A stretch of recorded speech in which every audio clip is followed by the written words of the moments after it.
Russia has invaded Ukraine. Vladimir Putin has declared a special military operation, saying he aims to denazify Ukraine and protect Russia. And he has all but threatened nuclear escalation against the West if it tries to interfere. The Economist correspondent Richard Ensor is in the Ukrainian capital, Kiev. Overnight, everything's changed. We went to bed.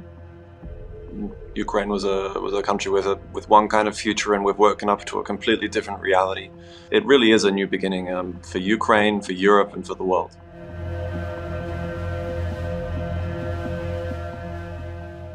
People have been hearing that in 2 days' time, in 2 weeks' time, in the coming days, Russia will invade.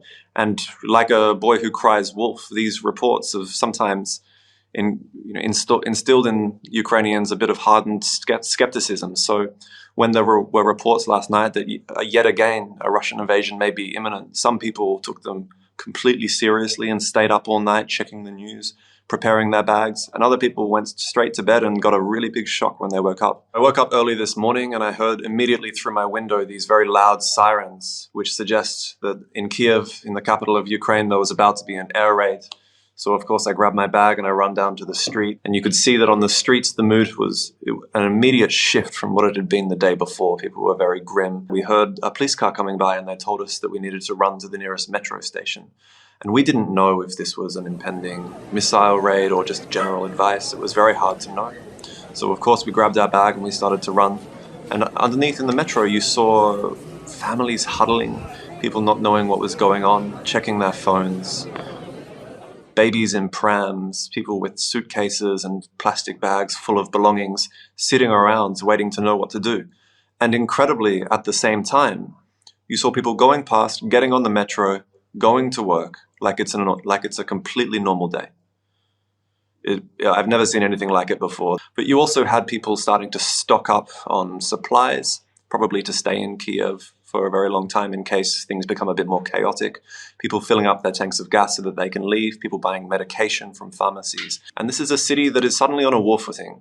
People are either running away to leave. I can tell you that I saw the road out west leaving the city towards Lviv and the Polish border. And from the very crack of dawn, that has been backed up for hours and kilometers, and it's going to be very hard for people to leave in that way. Airspace is being closed.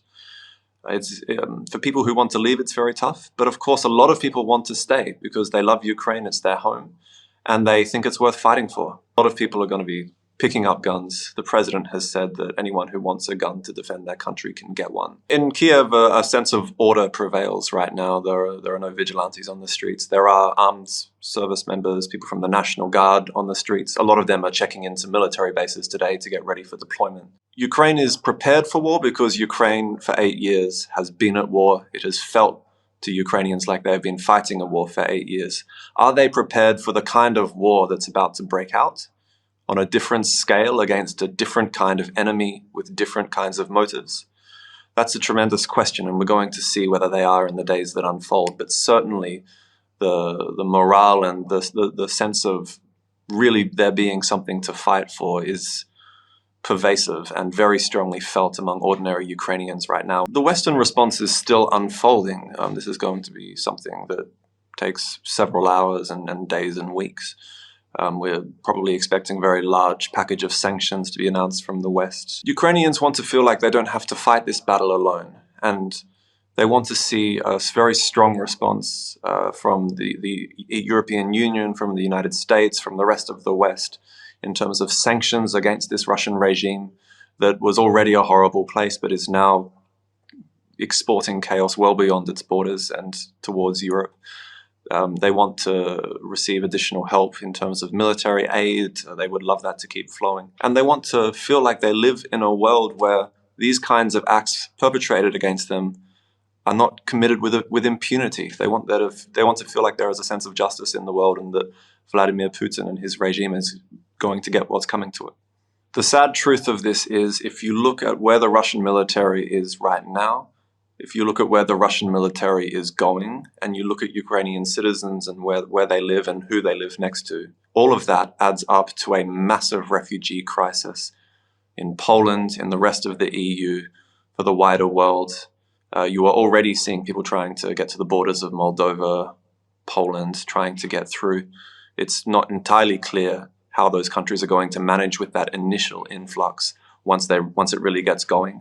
Whether they keep this door to safety open or whether they slam it shut. That debate is coming to Europe right now. Ukraine is a country that considers itself European. They have EU visa-free travel. They can hop on a plane and take a coffee in any European city they like to under normal circumstances. But these are not normal circumstances, and the question of how to manage that is going to be one of the dominant topics of discussion in the weeks to come.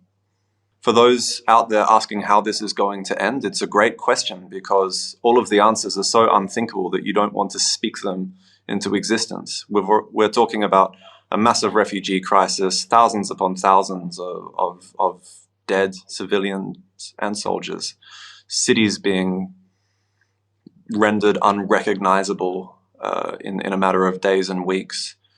If this war is not called off somehow, and if the Russian plans for regime change in Kiev come to pass, with such a strong military force and such superior air power for that kind of war, I mean, how that ends, and with the Ukrainian willingness to fight, it adds up to a long, bloody, protracted battle with a death toll that Europe thought it would never need to see again. If you'd like to know more about the unfolding war in Ukraine, please click on the link. It will take you to our hub with all the latest news, developments, information, and analysis. Thanks for watching, and don't forget to subscribe.